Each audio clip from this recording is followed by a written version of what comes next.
मेरा नाम है शिवम दुबे और आप सब अभी चेतना मंच देख रहे हैं।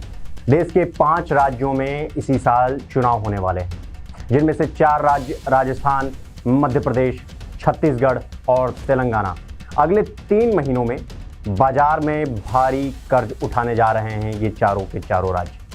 जी हाँ, मैं आपको बताना चाहूँगा कि भारतीय रिजर्व बैंक RBI की ओर से जारी किए गए आंकड़े या जारी किए गए महीने अक्टूबर से दिसंबर तक के तिमाही उधारी कैलेंडर में यह बात सामने आई। आपको बताना चाहेंगे कि इन 3 महीनों में सभी राज्य, ये चारों के चारों 2.37 लाख करोड़, हिंदी में इसे कहें तो 2.37 लाख करोड़ रुपए का कर्ज लेने वाला बॉन्ड जो है ये लोग RBI को सौंपने जा रहे हैं, यानी कि कर्ज उठाने जा रहे हैं। इसमें से 44,000 करोड़ यानी इस पूरे कर्ज का 18.56% कर्ज सिर्फ मध्य प्रदेश और छत्तीसगढ़ और राजस्थान और तेलंगाना लेंगे। ये 4 राज्य 18% कर्ज अकेले लेने जा रहे हैं। ताज़ा तिमाही कैलेंडर के अनुसार गुजरात 6,000 करोड़ ही कर्ज ले रहा है। गुजरात ने कर्ज लेने में थोड़ी दिलदारी दिखाई है। गुजरात की तुलना में मध्य प्रदेश 250% ज़्यादा कर्ज ले रहा है। मध्य प्रदेश ने अप्रैल से अगस्त तक जो कर्ज लिया है उसमें 172% ज़्यादा अगले 3 महीने में कर्ज उठाने जा रहा है। वहीं राजस्थान चुनावी वादों के लिए अब तक 1712 करोड़ रुपए कर्ज ले चुका है। वहीं छत्तीसगढ़ 100% ज़्यादा और राजस्थान केवल 14% ज़्यादा कर्ज लेने जा रहा है। देश का कर्ज अब बढ़कर 52.21 लाख करोड़ मार्च 2023 तक केंद्र सरकार पर कर्ज जो है वो बढ़ जाएगा और कर्ज बढ़ करके 52.21 लाख करोड़ रुपए हो गया है।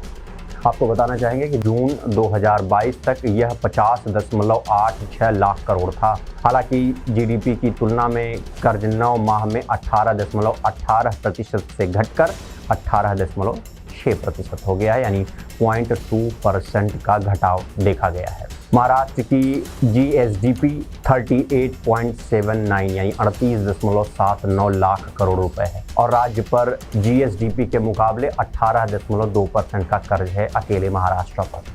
गुजरात की GSDP 25.62 लाख करोड़ यानी 25.62 लाख करोड़ रुपए है और राज्य पर GSDP के मुकाबले 14.9% का कर्ज है। राज्य सरकारें कर्ज लेकर सुविधाओं पर खर्च कर रही हैं, यानी कि फ्री की रेवड़ी या फ्रीबीज जिसे कहते हैं। ये राज्य सरकारें कर्ज ले लेकर के ये फ्रीबीज देना शुरू कर रही हैं। मुफ्त पानी, मुफ्त बिजली, मुफ्त बस, बेरोजगार युवाओं के खातों में 10-10 हज़ार रुपए, 15-15 हज़ार रुपए, कहीं स्कूटी, कहीं लैपटॉप। ये जो फ्रीबीज वाला दौर चला हुआ है, सिलसिला चला हुआ है क्रमवार तरीके से, उसका नतीजा इन सरकारों को इसी तरीके से भुगतना पड़ रहा है। किसी राज्य पर 18% का कर्ज है पूरे GSDP का, किसी राज्य पर 15% का है, लेकिन क्या फर्क पड़ता है? कर्ज ले लेके फ्रीबीज सारा कुछ फ्री कर दीजिए और इसके बाद चुनाव जीत जाइए। राज्य सरकारें कर्ज लेकर बुनियादी सुविधाओं के विकास में खर्च बढ़ा रही हैं। इससे बाजार में मांग की स्थिति मजबूत हो रही है, रोजगार के नए अवसर भी बन रहे हैं, जनता के बैंक खातों में सीधे पैसे डाला जा रहा है। इससे उपभोक्ता सामानों की बिक्री भी बढ़ रही है। आपको बताना चाहेंगे कि मध्य प्रदेश में बजटीय अनुमान से अधिक घोषणाएं हो चुकी हैं। आपको पता है चुनाव होने जा रहा है और घोषणा ही नहीं हुआ है बल्कि इनको लागू भी कर दिया गया। इन्हें जारी रखने के लिए कर्ज तो लेना ही पड़ेगा। तो अब ऐसी स्थिति में कर्ज लेकर के राज्य को पूरी तरीके से डुबाने का ये नेता लोग भरपूर प्रयास कर रहे हैं। छत्तीसगढ़ की बात कर लेते हैं। कर्ज को लेकर पूरे कार्यकाल में अनुशासित रही सरकार ने चुनावी साल में वेलफेयर योजनाओं की मानो झड़ी लगा दी है, एक तरफ से एक तरफ। राजस्थान की बात कर लेते हैं। पंजाब के बाद ये प्रदेश देश में सबसे ज़्यादा कर्ज में डूबा हुआ है, राजस्थान। अशोक गहलोत कहते हैं कि हमने जो कुछ कर दिया, हमने जो दे दिया, हम जो कर रहे हैं वो कोई और नहीं कर पाएगा। लेकिन कर्ज का क्या? कर्ज ले लेकर खाना, कर्ज ले लेकर बांट देना, क्या फर्क पड़ता है इनको? इन नेताओं को क्या फर्क पड़ता है? देश कर्ज में डूबता जा रहा है, फिर ठीकरा एक दूसरे पर फोड़ देना है। चुनाव के लिए ये सारी जितनी घोषणाएं की गई हैं ये सब कर्ज ले लेकर की गई। बात कर लेते हैं तेलंगाना का भी। पूर्व की घोषणाओं से पहले वित्तीय भार, नई घोषणाओं में कमी करनी पड़ी है इनको। जरूरी खर्च के लिए इनको भी कर्ज लेना पड़ रहा है।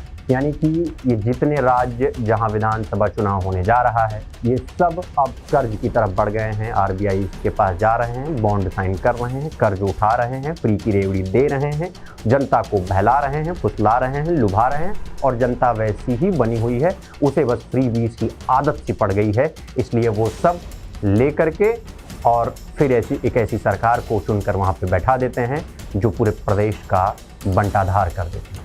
तो ये थे पूरे आंकड़े, और इन राज्यों के चुनाव होने जा रहे हैं और कर्ज लेने की प्रक्रिया भी शुरू हो गई है। तो ये थे कुछ आंकड़े जो मैं आपको बताना चाहता था। वीडियो देखने के लिए आप सबका बहुत बहुत धन्यवाद। आप लोग अपना बहुत ख्याल रखिए, हमें इजाज़त दीजिए। देखते रहिए चेतना मंच। धन्यवाद।